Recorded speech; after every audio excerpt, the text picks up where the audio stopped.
Today I'll show you how I melted some plastic and aluminum product foils and printed landscape backgrounds with them and then worked them out. The results are unbelievably beautiful.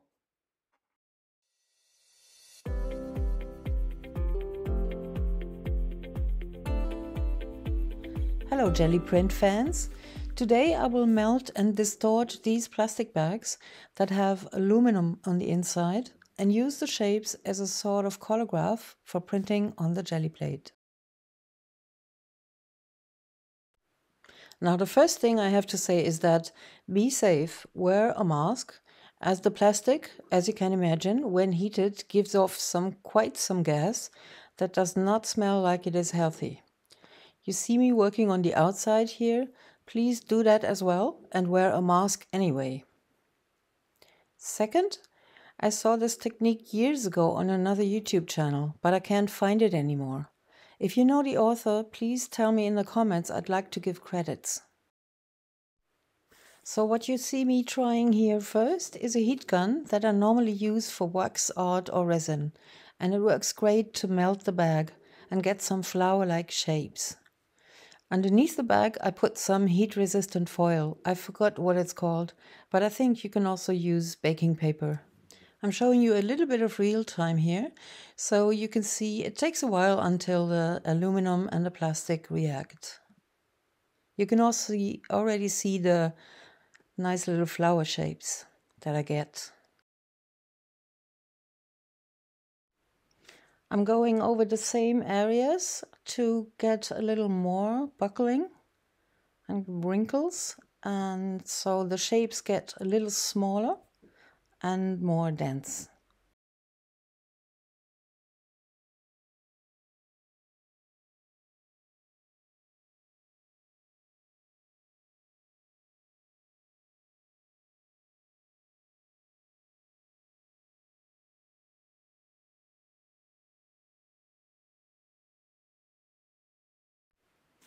The stuff buckles quite a bit with the heat gun, so I'm trying to flatten it out a little bit by stretching it.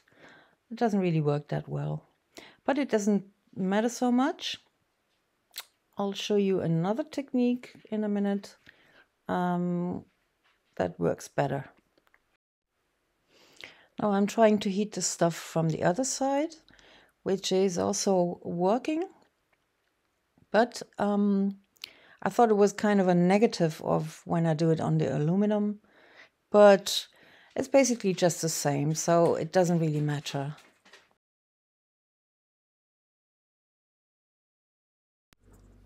So this is the first test result. You can see it better from the aluminum side. The first bag was a stuff that is not biodegradable, although they probably claim it is. And this bag is a bio-organic one. It wrinkles just the same, but I don't think it's healthy anyway. And all this stuff is not biodegradable, I feel good using it for art as well. So it has a second use, a second life in art.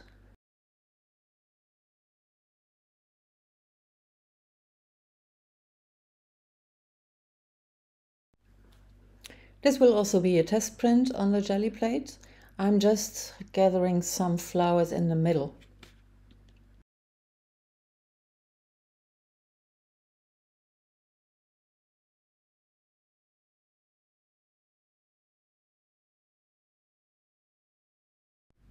Now I will employ the encaustic wax iron that is usually for encaustic painting, and you get a lot of finer wrinkles with that. On top of the aluminum, I'm putting one of the heat-resistant papers, and yeah, you cannot use the iron directly on the bag. That would probably all melt into your iron and ruin it. Oh, and of course you can use a regular iron as well. You probably have to try how hot it has to be.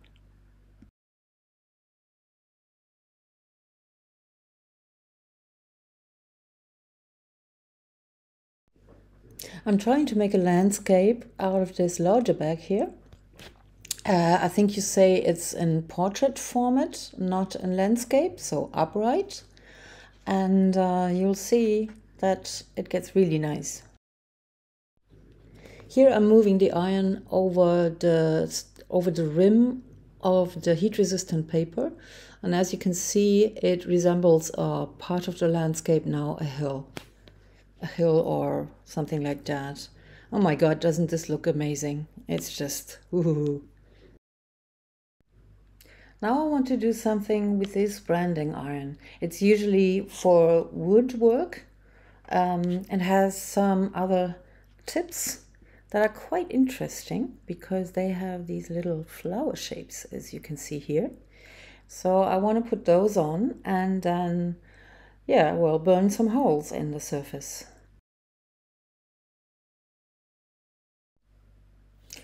I'm testing this on some aluminum that was around a little candy bar, and as you can see, this stuff doesn't react at all. Anyway. And don't be as stupid as I am here. Don't touch it, it's hot. The iron works well. As you can see, it makes these little flower holes. You have to find out how long you press it. If you press it too long, you will melt all of the surrounding as well. I'm also using the side of the tool, so I have just like little mini holes so that all of these flowers don't look alike.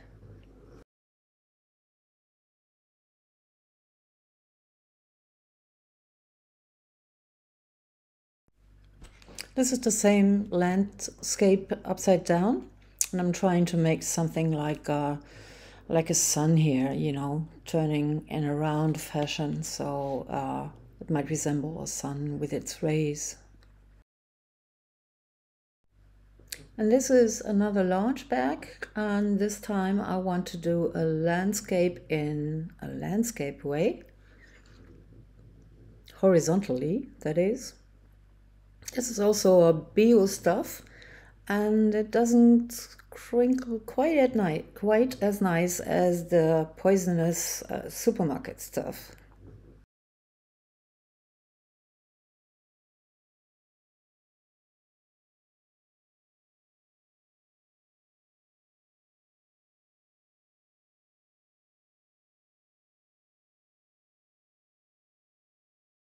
So I'm putting the candy bar aluminum right here to see if through the resist of that one, the wrinkles will only happen outside of this square.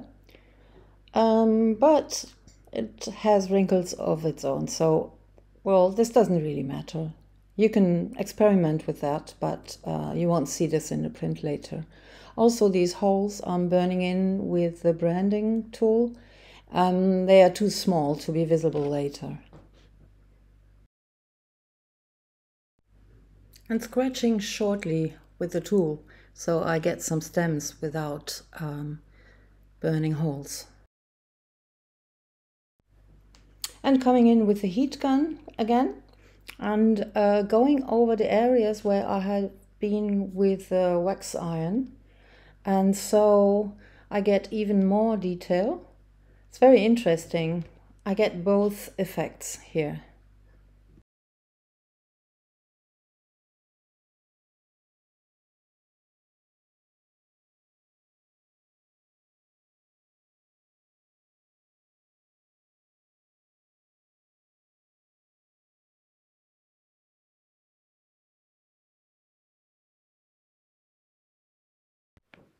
Now for the printing process, I'm using my small Gelli plate that is like, I think, 6 by 6 inches, 15 by 15 centimeters. And I'm just testing now for the first time after so many years. So I'm also a bit excited. I'm using the golden open here because the paint stays wet quite long. And as I always say, you can use regular acrylics, but you have to work faster or use a pickup paint. And that's why I always use the golden open, because they stay wet longer. I want to remind you to always use a very thin layer on the jelly plate. Otherwise the impressions will be, I don't know, somehow smeared. And this is the result, which I like very much. Now for the bigger jelly plate with the landscapes, I'm using Aqua etching ink. If you know me, you've seen me doing that a lot of times. But of course you can do all this with acrylics too. Just be sure to have a good quality so that the pigments are, it's highly pigmented, so you get a better print result. And the Aqua, what I like about the Aqua, it's soy-based, and you can wash it off with soap and water.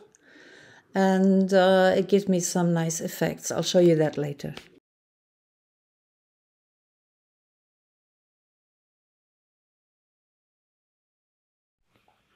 So this is a classic example for having taken too much ink on the jelly plate. And now I won't like the result. I can see it already.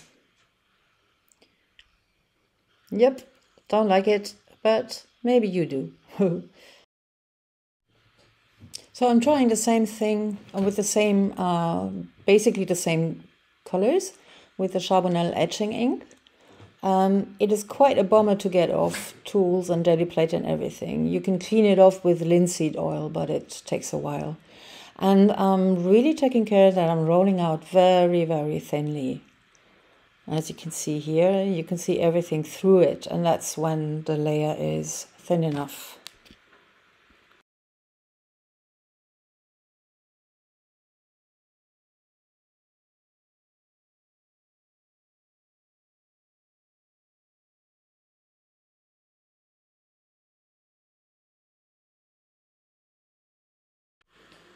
Look at how the aluminum side looks now, with some color. You could take it right away as a picture itself. By the way, I'm printing with Fabriano Bristol paper that has 200 GSM. It's not so expensive and it can take a wet print nicely. Like this one. Quite nice.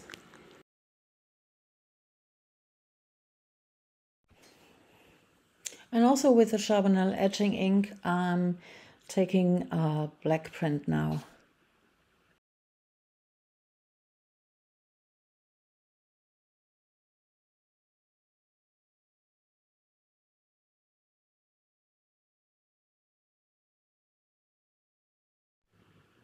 Note that there's still a little green shining through that was still on the jelly plate. I kind of like that. And also these shapes that you see there are a little bit ghost-like. That is typical for etching inks. And here's the foil, how it looks now. It's unbelievably beautiful, I think. And you can also cut them up, you know, make a new landscape with them and use them as print them as a collagraph. But you can also just, you know, glue them to a canvas and make them parts of a totally new painting. Now I want to print the horizontal landscape, and for that I'm also using the golden open green color and the sweet potato chips foil.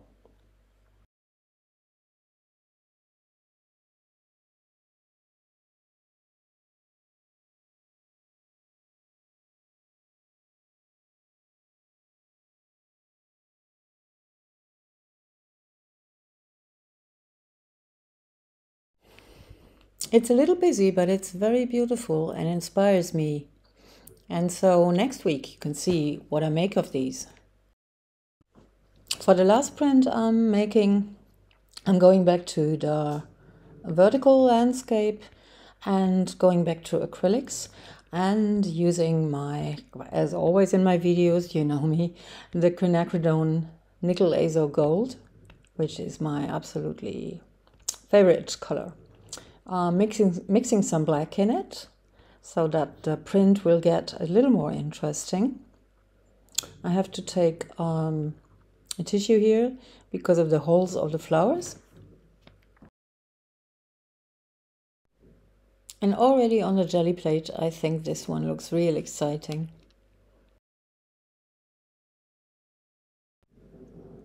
Printing the last one.